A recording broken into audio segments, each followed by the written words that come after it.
Hello students, R24/7 railway and police চ্যানেলে প্রত্যেকদিন সন্ধ্যে 7টার সময় যে জিকেজিএস স্পেশাল সেশনটা চলছে সেটা নিশ্চয়ই তোমরা প্রত্যেকে অ্যাটেন্ড করছো।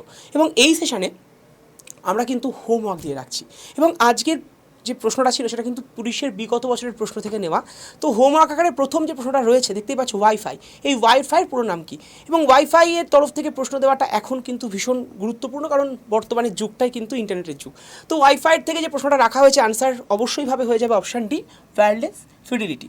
তো তোমাদের আরও একটা প্রশ্ন আমি দিয়ে রাখলাম, প্রত্যেকে কমেন্ট বক্সে অ্যান্সার করে জানাবে আ প্যাসেজ টু ইন্ডিয়া, এই যে বইটা, এই যে গ্রন্থটা, এটা কার লেখা? জওহরলাল নেহেরু, নাকি ভিক্টর ব্যানার্জি, নাকি E.M. ফস্টার, নাকি মনু মাসানি? কার লেখা এই প্যাসেজ টু ইন্ডিয়া গ্রন্থটি? প্রত্যেকে কমেন্ট বক্সে কমেন্ট করে জানাও। আর হ্যাঁ, এরকম প্রচুর প্রশ্ন করার জন্য এবং পুলিশের পরীক্ষায় জিকেজিএস থেকে 100% কমন পাওয়ার জন্য প্রত্যেক দিন সন্ধ্যে 7টার সময় রেলওয়ে পুলিশ চ্যানেলে কিন্তু চলে আসতে হবে জিকেজিএসের সেশনটা করতে। আর অবশ্যইভাবে আড্ডা 24/7 রেলওয়ে অ্যান্ড পুলিশ চ্যানেলকে সাবস্ক্রাইব করে রাখতে হবে। Thank you to all of you. প্রত্যেক দিন রাত্রি 9টায় কিন্তু আমাদের এই হোমওয়ার্ক সেশনটা এখন থেকে চালু হলো। See you soon. দেখা হচ্ছে তোমাদের সাথে প্রত্যেক দিন ক্লাসে সন্ধ্যে 7টায়।